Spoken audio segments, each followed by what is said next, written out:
Do corpo. Boa noite.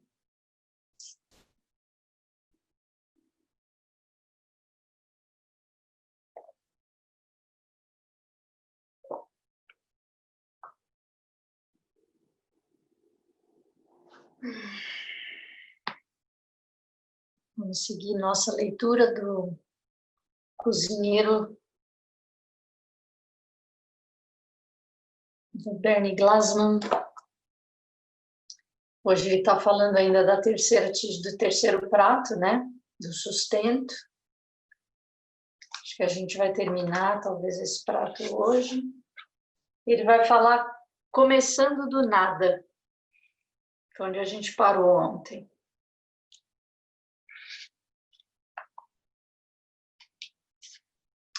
Atualmente, na maioria das padarias, tudo vem como uma mistura. Nós abrimos a caixa e as instruções dizem para derramarmos tudo em uma vasilha grande e adicionar 5 xícaras de água e cozinhar por 3 minutos. Em função de todos os aditivos e conservantes, a mistura sempre funcionará, não importa quais sejam as condições. Mas na padaria Greystone, nós fazemos tudo desde o princípio. Usamos ingredientes naturais, sem conservantes, aditivos ou misturas.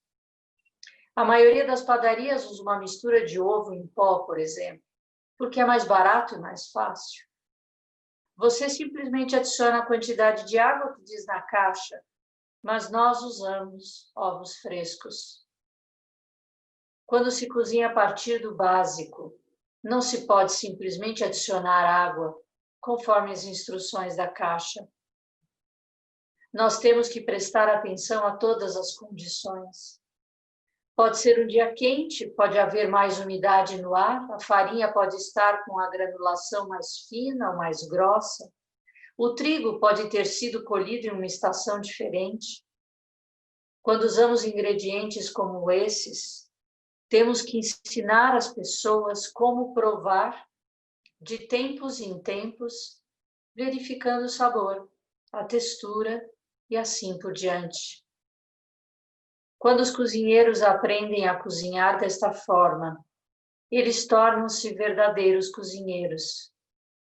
Ao contrário de muitos padeiros de hoje em dia, que apenas sabem como misturar, os nossos padeiros sabem como trabalhar com os ingredientes em todas as condições. E por isso eles conseguem emprego nos melhores restaurantes e hotéis. Usar misturas prontas é como construir sua vida com sabedoria pré-fabricada, o que não é sabedoria autêntica, mas apenas um conjunto de suposições transmitidas. Sabedoria pré-fabricada, assim como misturas prontas, pode parecer como uma coisa verdadeira, mas não será algo fresco, não o sustentará de verdade e não terá um sabor agradável. A maioria das pessoas que lhe dá conselhos fornece ingredientes pré-prontos ou lhe diz que ingredientes usar. Sabedoria autêntica, por outro lado, elimina nosso condicionamento, de forma que podemos criar nossas próprias soluções. Ajuda-nos a criar uma refeição baseada em nossos próprios ingredientes. A meditação é um processo que nos revela nossos ingredientes. Desse modo, quando as pessoas praticam meditação, elas estão sendo levadas a encontrar sua própria sabedoria autêntica. É por isso que quando as pessoas me pedem conselhos, eu não lhes ofereço soluções prontas. Eu sempre recomendo meditação. Use ingredientes locais. Os padeiros na padaria Tassahara Bread do Centro Zen de São Francisco partilharam generosamente todas as suas receitas conosco. Mas quando voltamos para Nova York e realmente começamos a fazer pães, descobrimos que tínhamos que refazer todas as receitas, porque a maioria dos ingredientes de Nova York era diferente dos de São Francisco. A água em Nova York, por exemplo, era completamente diferente da água de São Francisco. A farinha que nós conseguíamos nos moinhos locais era completamente diferente da farinha de São Francisco. Ingredientes locais são apropriados para as condições e situações locais. São quase sempre mais saborosos e mais baratos do que ingredientes trazidos de longe por caminhões ou aviões. Comprar ingredientes locais também mantém e reforça a nossa própria comunidade e estabelece vínculos. Quando algo não funciona, sabemos onde ir. Por todas essas razões, o cozinheiro zen sempre olha primeiro para o que está crescendo em seu próprio quintal. Como vender?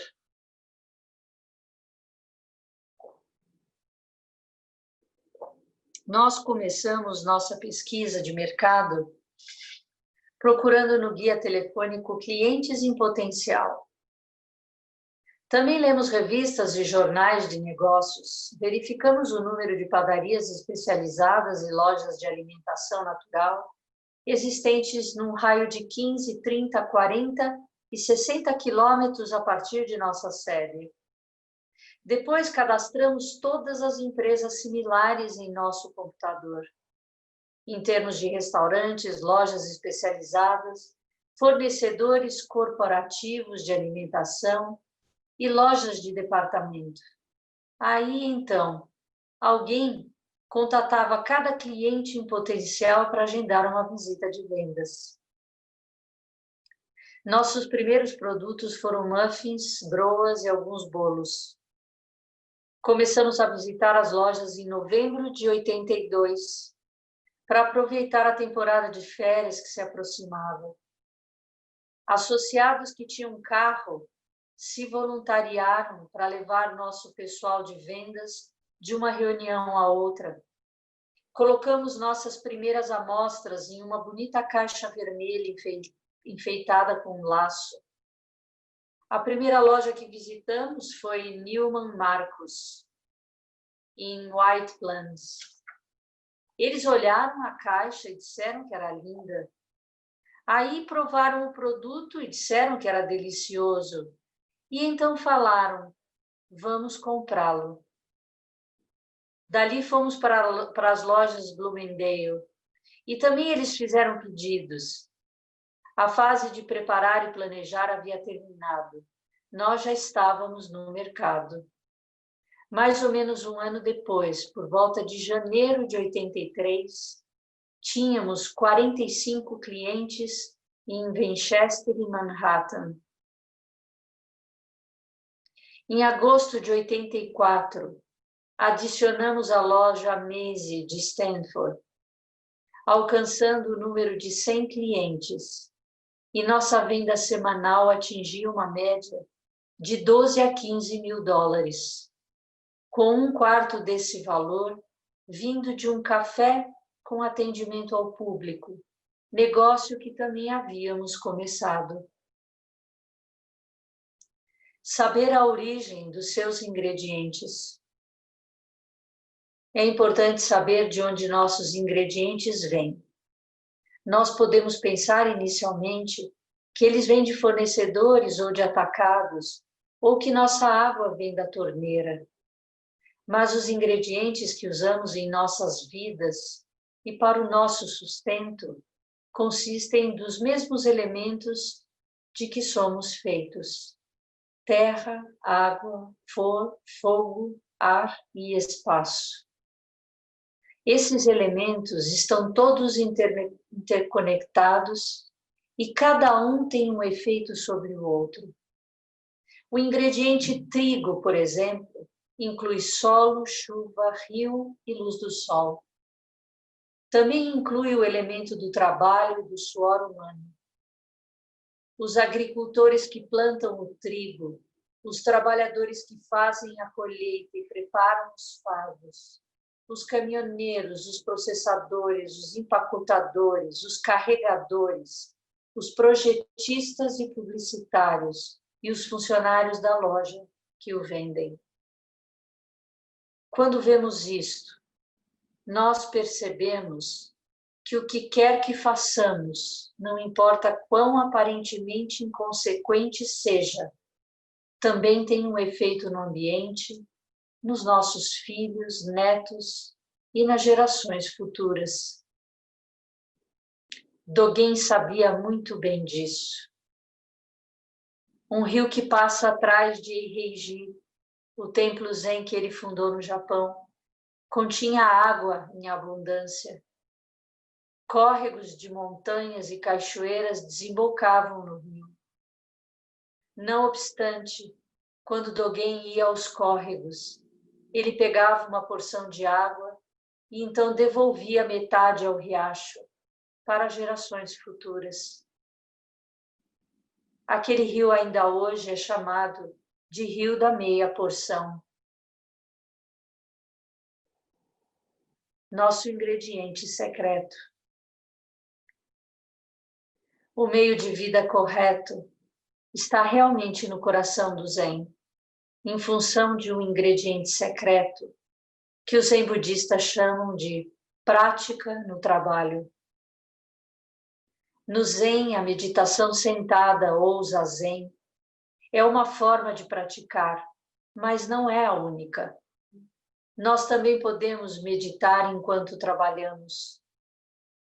Na prática de meditação sentada, nos concentramos na nossa respiração ou em um koan. No samu ou na prática no trabalho, nos concentramos no trabalho. Se estamos cortando grama, só cortamos a grama. Se estamos lavando os pratos, apenas lavamos os pratos. E se estamos colocando dados no computador, apenas colocamos dados no computador. Quando concentramos-nos plenamente no nosso trabalho desta forma, não existe um objeto. Não estamos dizendo, quando este trabalho vai terminar? Ou, estou trabalhando para ganhar algum dinheiro.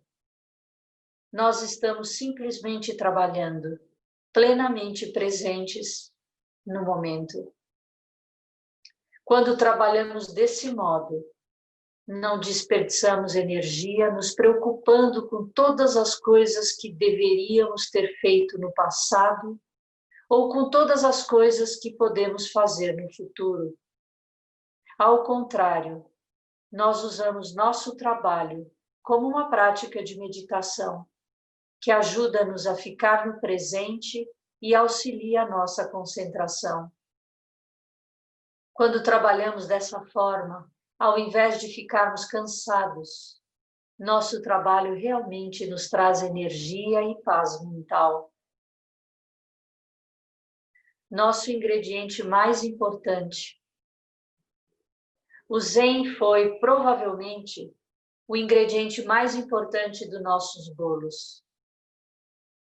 Mas também foi um ingrediente que deixou nervosos muitos de nossos amigos e consultores financeiros. Quando começamos a padaria, nós queríamos chamá-la um meio de vida da comunidade Zen de Nova York. Tivemos um grande debate sobre isso.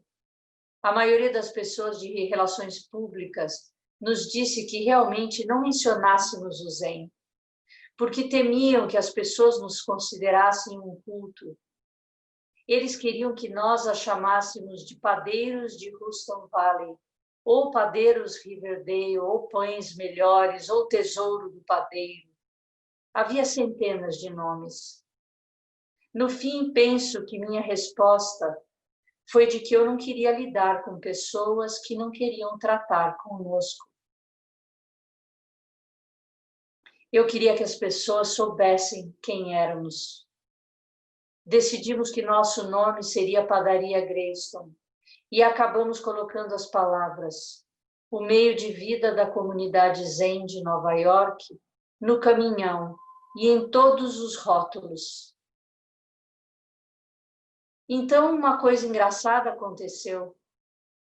Resultou que o pessoal da área de relações públicas estava errado, porque cada matéria que era feita sobre nós, incluindo as publicadas no Wall Street Journal ou The New York Times e no programa de Jane Powell, enfatizava a conexão Zen.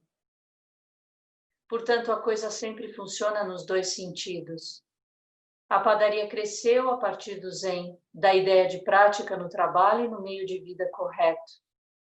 Mas a publicidade sobre a padaria também acabou divulgando o Zen para centenas de milhares de pessoas que talvez nunca tivessem escutado falar sobre o Zen antes.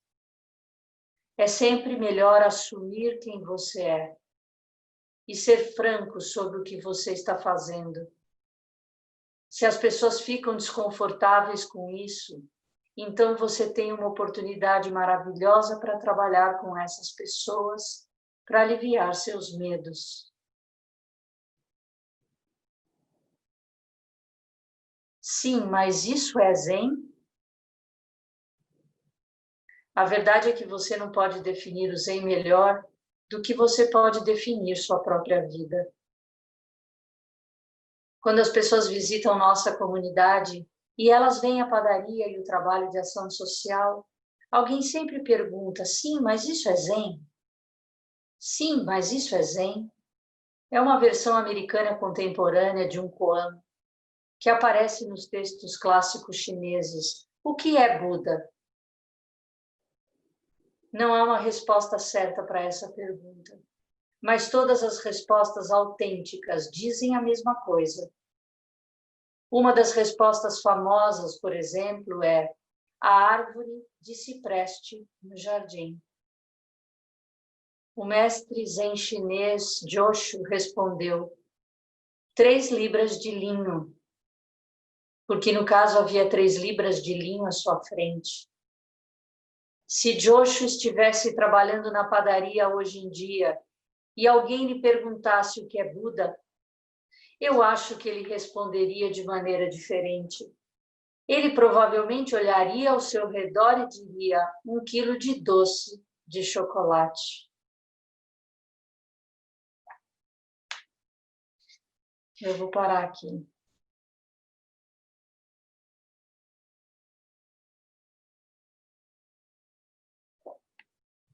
Talvez eu repita, porque devem ter pessoas novas e que talvez nem saibam o que é um koan, que ele cita. Mas koans são pequenos diálogos entre mestres e discípulos, para que o discípulo transcenda essa mente racional, mente lógica, né? E de fato não tem uma resposta única. Você deve manifestar a tua compreensão ou o que está implícito nesse diálogo, né? Por isso que ele fala que Joshu olhava a primeira coisa, respondia o que tinha na frente, né? O cipreste no jardim, ou possivelmente ele responderia sobre o doce de chocolate que estaria na padaria, né? Porque a pergunta é o que é Buda, né? Ou isso é Zen? Traz junto essa ideia do que é Zen, né? Todo mundo fala, eu sou Zen, como se ficasse um estado meio lerdo. Não tem nada a ver com Zen. Isso. Zen é ação, Zen é estado de presença, alerta, né? Desperto, presente pronto para o que precisa ser feito, né? Como ele fala do momento presente, né? Quando você está no momento presente, o passado e o futuro, eles não viram uma preocupação para você, mas eles estão contidos no presente. Você é o teu passado e o teu presente é o teu futuro, né? Mas você não antecipa e nem volta lá atrás, né? Você só pode viver o aqui e agora, não existe outra opção. Não tem outra maneira de ser, outra maneira de se viver senão o aqui e agora, o presente. e a gente está 90% do tempo, no passado ou no futuro, porque a gente está aqui, a gente está nessa mente lógica, nessa mente pensante, que reflete o tempo inteiro. E como fazer, como dar esse equilíbrio, né? Porque a mente produz pensamento, a mente não para de produzir, não vai parar nunca, só quando morrer, né? Mas como é que eu clarifico essa mente? Deixando os pensamentos fazer parte, né? Sem que eles nos roubem. Essa é a prática, esse é o caminho do zazen, o caminho da meditação zen. E que é um caminho sem volta quando você começa a perceber como a meditação transforma a tua vida. Não num ser especial, esotérico, místico, que vê luzes ou que paira, né? Não é nesse lugar, é na ação do dia a dia, é na prática, né? E é fazendo as coisas simples. É nessa hora que essa natureza Buda se manifesta, né?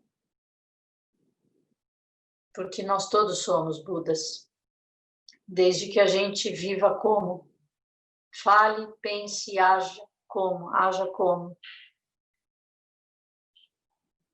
Por isso é interessante esse terceiro prato do sustento trazer o meio de vida correto, né, como ele traz, o ingrediente do zen, do zazen, da meditação.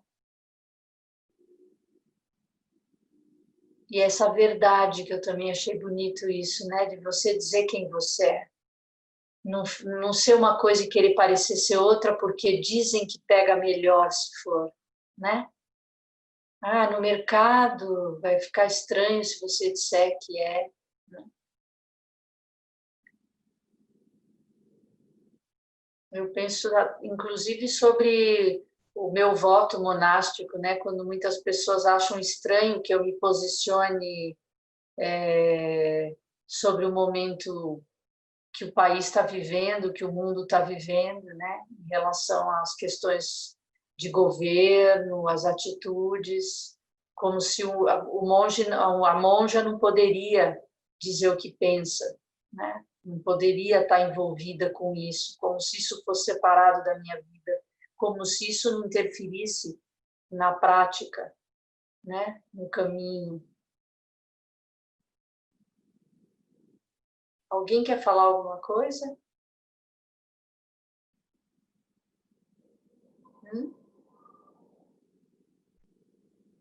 Shuden, Kyosu, vocês apareceram aí na minha tela.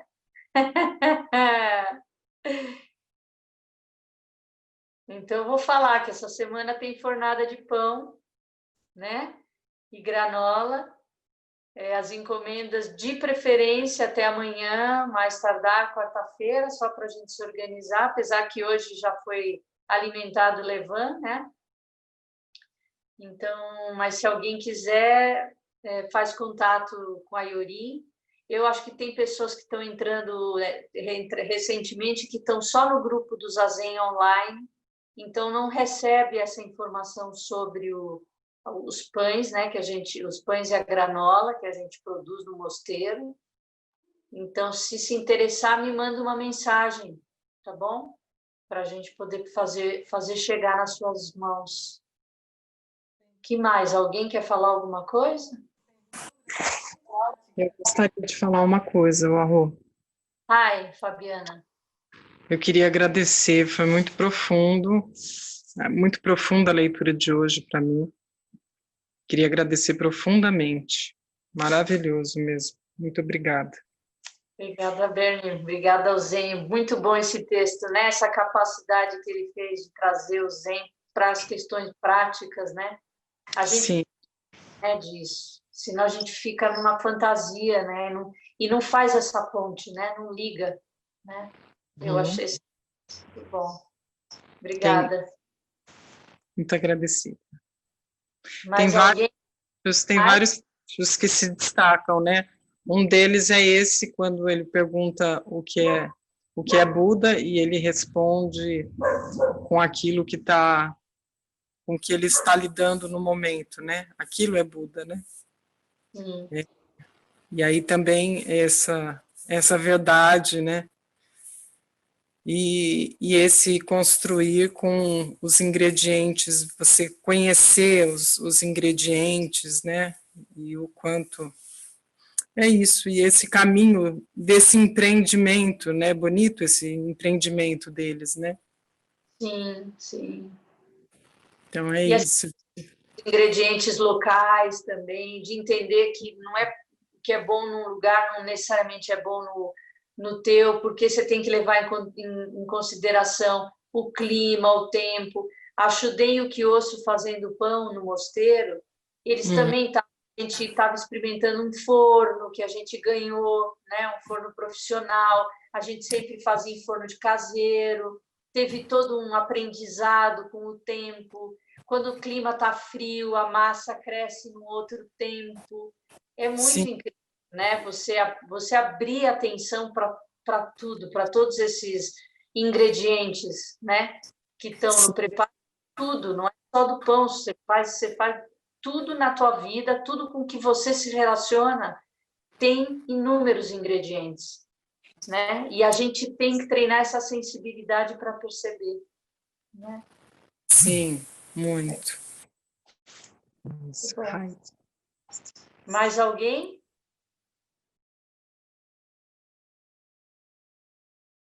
Senão vamos encerrar. Então vamos retribuir os méritos. Que os méritos de nossa prática se estendam a todos os seres e que possamos nos tornar o caminho iluminado.